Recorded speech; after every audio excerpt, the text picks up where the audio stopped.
The moments that defined the 2021 season, and we'll see how many times I can say moments in a collection of moments that amounts to about 30 seconds. Myles, you go first. Give me your top moment that defines the season that just ended. I believe that was 8 on the counter, if not 10.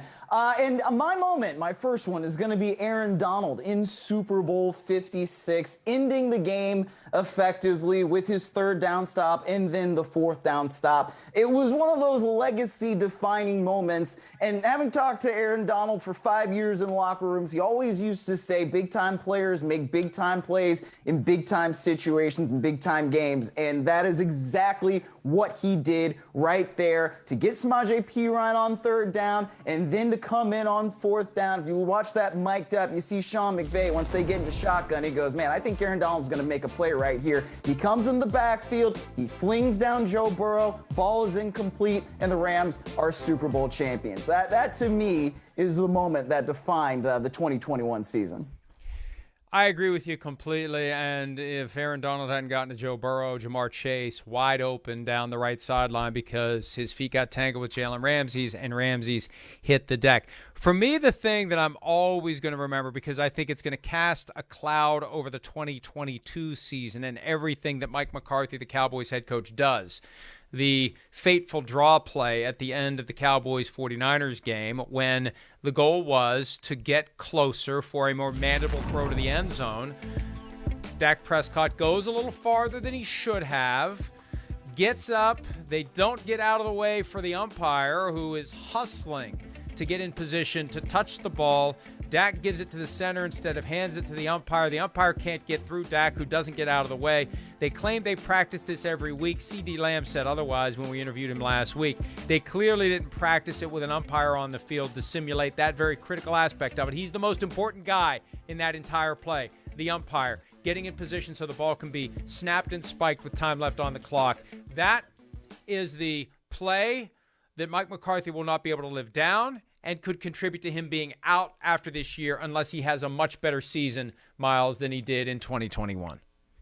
So what's interesting, Mike, is you went with a play that had time as a negative. My next one's going to be with time as a positive. Well, I guess it depends on your perspective. But it's the 13 seconds that the Kansas City Chiefs took to get down the field and score a field goal that would send that game against the Bills into overtime. And then, of course, the coin flip happens. The Chiefs go down the field, and Travis Kelce catches that game-winning pass in the end zone to beat the Buffalo Bills. I was watching that game with one of my best friends, and I'm telling you, he's a big Buffalo guy, right? Big Bills fan, not old enough to really remember all those good teams in the 90s. When they scored that touchdown with 13 seconds left, he's like jumping up and down, going, let's go, Buffalo, and like saying it's literally soupy because we're just going to go, we're going to roll the Bengals. And then once they get down the field, you know, Travis Kelce catches that pass to get them in field goal range. They call timeout. They did exactly what they needed to do. My best friend from Buffalo goes silent, and he didn't say anything until 30 minutes after the game ended. So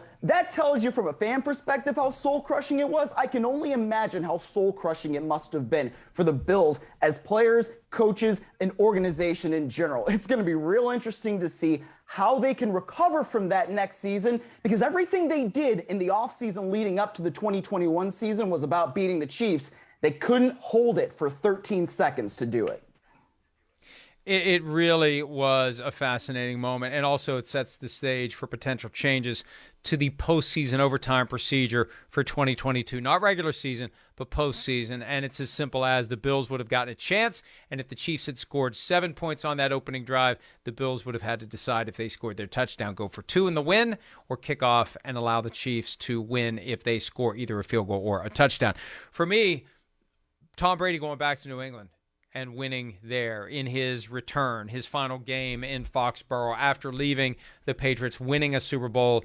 All the build-up, the 4 weeks that began the season were all about what was happening on that Sunday night in early October.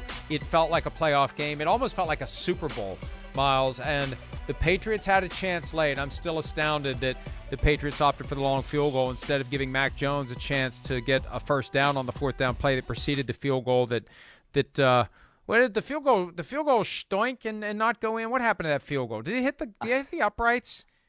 So much for it being a defining moment. I can't remember what happened that last field goal. But that was a long time ago. Months ago. It really was. I think I was Brady still 29. back to New England. No, you were 30. Brady back to New England, one of the moments that defined the season. All right, last one. What do you got?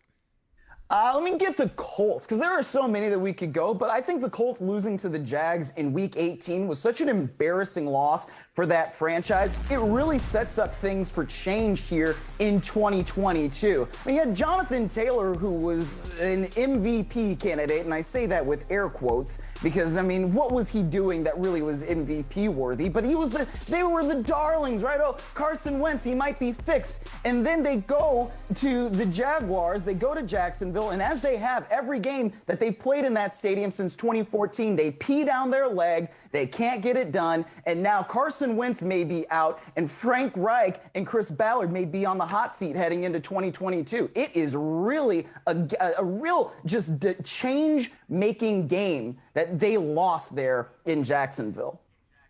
You know, as we said in one of our shows after the season ended, whoever decided that Carson Wentz was the answer is someone who's got to answer the tough questions for Jim Irsay. And I'm surprised there weren't big changes made. The biggest change, though, will be, by all appearances, Carson Wentz is out. Last one for me, Aaron Rodgers. MVP again, number one seed again, losing at home at Lambeau Field again. One of my favorite stats currently is that the Packers before 2002 were 14-0 at home in the postseason. Since then, they're 7-7. Something has happened to Lambeau Field. Maybe they should allow the tundra to be frozen instead of having the system underneath it that keeps the ground from being as cold as it was during the Ice Bowl in the late 60s. But 2 years in a row, the one seed in the NFC is the Packers. 2 years in a row, they don't get to the Super Bowl. 2 years in a row, Rodgers does not play nearly as well in the playoffs as he did, I was going to say wire to wire in the regular season. Let's just go week 2 to week 18 in the regular season. Week 1 doesn't count. The rest of the season, he was great, won the MVP, couldn't win at home, a game they should have won. And even though it wasn't on him, it was special teams, Myles, he didn't play well enough. If he plays like he does in the regular season, they win that game. Yeah, he probably does, but also we can't necessarily say end to end because he missed a game due to COVID, and they went to Kansas City and they lost pretty badly, and the offense looked terrible with Jordan Love as their quarterback. So, I mean, certainly I think he earned the MVP award. You know, I'm not going to sit here and make Aaron Rodgers call me a bum, but I just would say that there at least was 1 week there where he was not playing. Not bum, absolute bum. That's what he called exactly. Yeah. For my bad. saying right, that he yeah. wouldn't vote for him. And he didn't. He voted for Cooper Kupp instead. Hi, I'm Mike Tirico, and thanks for watching. Make sure to hit subscribe for the latest news and highlights from NBC Sports.